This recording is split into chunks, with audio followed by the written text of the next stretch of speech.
уран үеэ ээжийн зүгээс хэлэхэд за хүүгүүд ерөнхийдөө маш их хөдөлгөөнтэй байдаг. Тэр насны эрэгтэй хүүхдүүдийн тулгамдаад байгаа асуудал нь бол ерөнхийдөө эцэгчүүдийг ярилцаж ойлголцдоггүй учраас харилцааны бэрхшээлүүд гараад идэг гэж үздэг. За тийм учраас өөрөө бүр айгүй сайн ярилцахыг хичээдэг. Аль болохоор найз шиг нь байгаад юу болж ийн юу болохгүй байх гэдэг талаас нь айгүй ярилцахыг хичээдэг. Ерөнхийдөө хүүхдүүдийн маань хүмүүжил төлөвшөлт одоо эцэгхийн оролцооноос гадна нөлөөлж байгаа гадны хүчин зүйлүүдээс дурдаад үзэх юм бол утасны хэрэглээ, интернетийн хэрэглээ гэх мэтчлэнгийн зүйлүүд айгүйх нөлөөлдөг. Энэ нь болохоор яаж ажиглагддаг вэ гэхээр утсаар ингээд хитрхи удаан тоглоод суух ч юм уу, үед нь ингээд жоохон хориглоод болохгүй одоо болсон хичээл номоо хийгээд хэлэхэд ч юм уу, огцом ингээд уурлаа, дааш цаана жоохон ингээд хитрхи олон цагаар тоглоод ирэнгүү дааш цаана нэвтрэх ч юм уу, тиймэрхүү тохиолдлууд айгүйх ажиглагддаг, уурлаж бухимдах нь ихсээд ирдэг.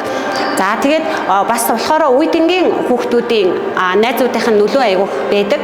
Манай том хүү болохоор ерөнхийдөө айгүй найзрахаг. Тийм учраас найзуудтайгаа хитрхи ойрхон байгаад ингээд хүний нөлөөнд автчих гад байдаг.